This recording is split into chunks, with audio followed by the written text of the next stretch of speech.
विकसित राष्ट्र के रूप में दुनिया के सामने उभर के सामने आएगा। यही आशा और विश्वास के साथ बहुत बहुत धन्यवाद।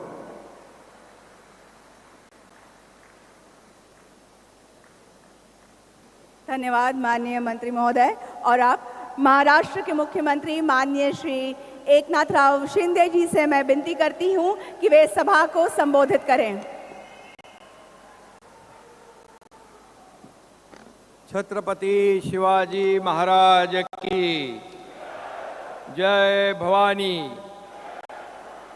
महाराष्ट्राचं आराध्य दैवत छत्रपती शिवाजी महाराजांना मानाचा मुजरा आज पालघरमध्ये वाढवण बंदराच्या भूमिपूजन प्रसंगी उपस्थित आदरणीय प्रधानमंत्री, आपल्या सगळ्यांचे लाडके, लोकप्रिय आणि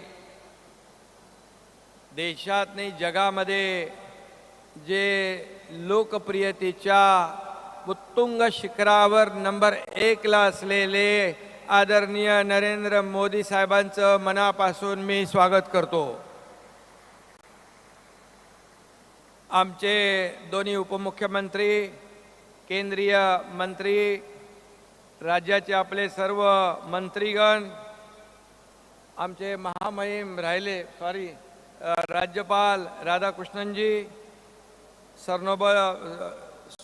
सर्वानंद सोनोवालजी, राजीव सिंगजी आणि सर्व व्यासपीठावरील सन्माननीय मान्यवर, उपस्थित बांधव भगिनी आणि पत्रकार मित्रांनो, खरं म्हणजे आजचा दिवस आपल्या पालघरच्या इतिहासामधला,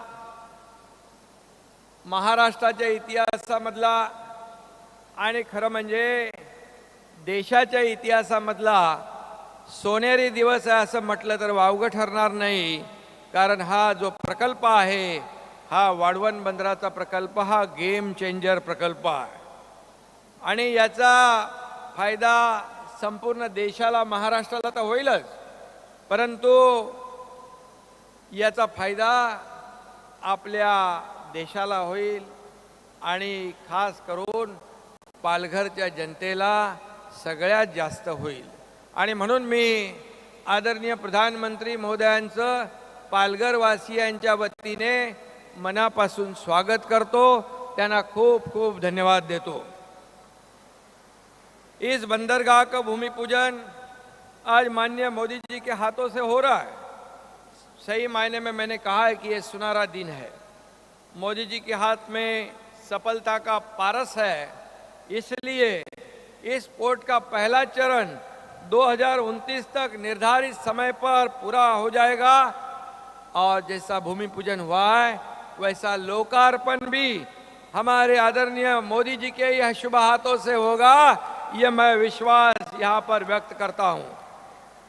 खरं म्हणजे वाढवण बंदर गेले 30-40 वर्षापासून आपण पाहतोय, आज बनेल उद्या बनेल, परंतु त्याला योगायोग लागतो। मोदीजींच्या हस्ते त्याचं भूमिपूजन व्हायला पाहिजे होतं असं योग असेल आणि म्हणून त्यांची दूरदृष्टी नेतृत्वामुळेच आज या बंदराच्या कामाचा शुभारंभ होतोय। सर्व परवानग्या आणि या बंदरासाठी 76,000 कोटी रुपयाची तरतूद केंद्र सरकारने केली आहे। वाढवण हे आपल्या देशातलं सर्वात मोठं बंदर असणार आहे। या पोर्टमुळे जगातील टॉप 10 कंटेनर पोर्ट देशाच्या यादीमध्ये भारताचा समावेश होणार आहे। ही आपल्यासाठी फार भाग्याची बाब आहे। डहाणू पालघर जगाच्या नकाशावर महत्त्वाचं स्थान मिळवणार आहे। महाराष्ट्रासाठी हा भाग्याचा क्षण आहे आणि म्हणून मी मगाशी म्हटलो की संपूर्ण भारतवर्षासाठी ही अभिमानाची गोष्ट आहे।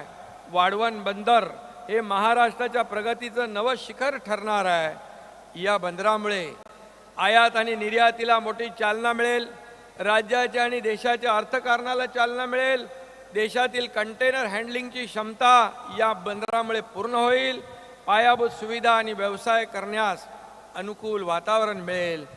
भारत जागतिक व्यापारातही अधिक समर्थपणे उतरू शकेल। 12 लाखापेक्षा जास्त रोजगार मिळतील, स्थानिकांना भूमिपुत्रांना इथे रोजीरोटी मिळेल, व्यवसाय मिळेल, आदिवासी बांधव असतील, इतर बांधव असतील, त्यांना नोकऱ्या धंदे सगळं इथे मिळेल आणि स्थानिक तरुणांना यासाठी स्पेशल ट्रेनिंग देणारे 30 कार्यक्रम देखील सरकारने निश्चित केलेले आहेत. आणि म्हणून वाढवण बंदर विकासात मच्छीमार बांधव आणि स्थानिकांचं हित आपण पाहणार आहोत.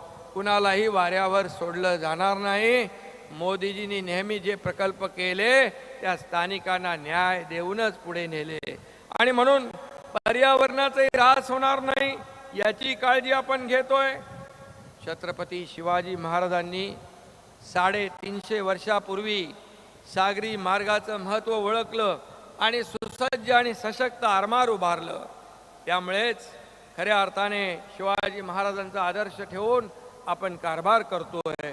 त्यामुळे विकास आणि कल्याणकारी राज्य निर्माण करण्याचा प्रयत्न आम्ही करतोय आणि म्हणून आपल्या सरकारने सागरी मार्गाचा विकास केलाय.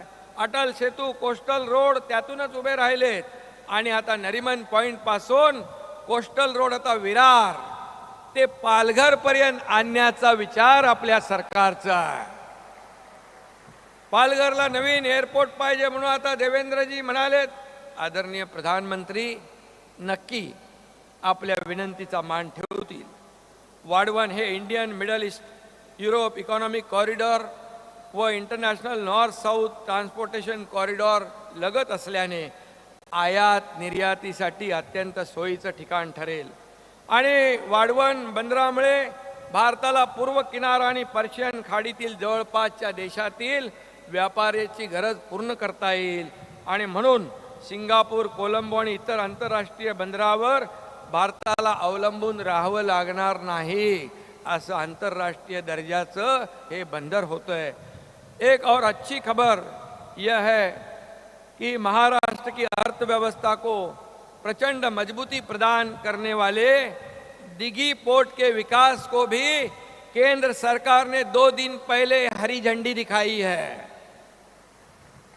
नेशनल इंडस्ट्रियल कॉरिडोर डेवलपमेंट कार्यक्रम के तहत देश भर में 12 औद्योगिक स्मार्ट सिटी डेवलप की जा रही है. उसमें हमारे महाराष्ट्र के दिघी पोर्ट का भी समावेश है और इसलिए दिघी पोर्ट के बगल में ये देश का दूसरा सबसे बड़ा औद्योगिक पार्क होगा और इसलिए मैं आदरणीय प्रधानमंत्री जी को बहुत बहुत धन्यवाद देना चाहता हूँ कि उन्होंने दिघी के लिए भी मान्यता दी.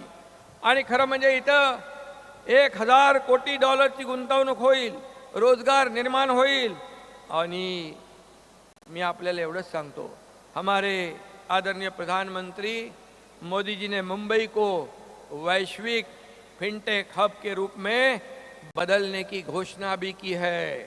फिनटेक तकनीक 2030 तक भारत को 7 ट्रिलियन अमेरिकी डॉलर की अर्थव्यवस्था बनाने में योगदान दे सकती है, जिससे महाराष्ट्र का एक बड़ा योगदान हो सकता है. आदरणीय प्रधानमंत्री जी मोदी जी ने हम भी आश्वस्त करना चाहते हैं कि महाराष्ट्र 2026 तक भारत के 5 ट्रिलियन डॉलर की अर्थव्यवस्था के लक्ष्य को साकार करने में प्रमुख भूमिका निभाएगा. ये हमारा वादा है.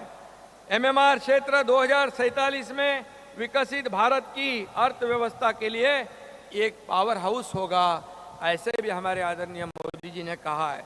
नीति आयोग द्वारा किए गए अध्ययन में मुंबई महानगर के साथ साथ पालघर, रायगढ़, ठाणे जिले सहित पूरे क्षेत्र में समग्र विकास को ध्यान में रखा गया है.